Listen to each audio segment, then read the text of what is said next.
Hello and welcome to Model Maker Dave's workshop, and in this one is a little tool review.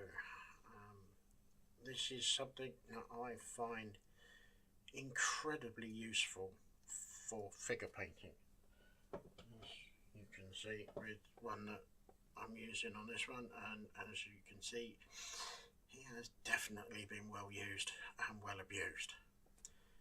This is brand new and it's clean. It ain't going to stay like this for very long, trust me. It's going to be pressed into service virtually straight away.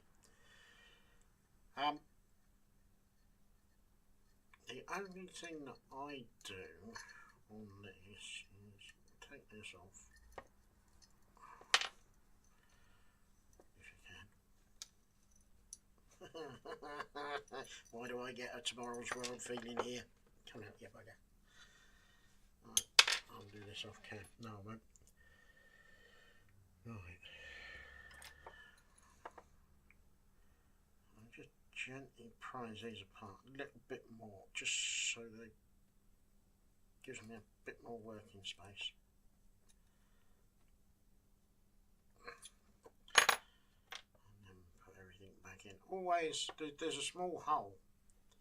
Always have that pointing up to the edge of the jaws, because when you put a bit of paper clip through and into the boot or the foot or in case of this one, poor sod's lot, it got it going up his backside.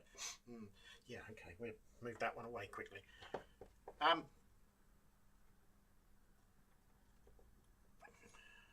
Yeah.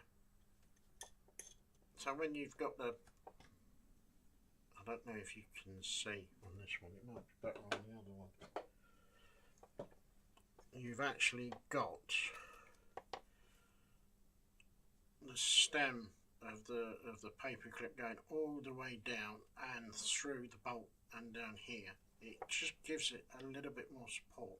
And I also find that if you have the wing nut going across, it makes a perfect stand to keep the figure off the ground, off the table, and away from any dirt and muck and whatever that's kicking around at the time. And it keeps your grubby paws off the paintwork, so that the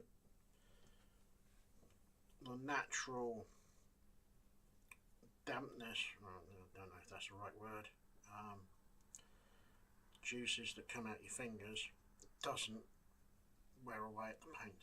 And it also, when held in the left hand, if you're a righty like me, if you're an uncouth git and a lefty, you do it the other way around. But you can use it as a support for painting as well, so you can hold it like that and you can get right in. So definitely worth getting hold of a couple of these if you're going to get into the figure world. You will need one of these. I've got the other one that has got a handle and a larger base and pins, but I can't work with that one. It's just as you can see, I have trouble with the left wrist anyway, and I find that one a little bit heavy and a little bit bulky. But these, I think they call them jeweler's hand vise. If you was to go on to E of the Bay and type in jeweler's hand vise, you will get pretty close to one of these. Definitely, if you are going to be doing a lot of figure work, trust me, you really want to get one of these. They are very simple to use, but they'll make life so much easier. So yeah, and on that note, I will see you in the next one.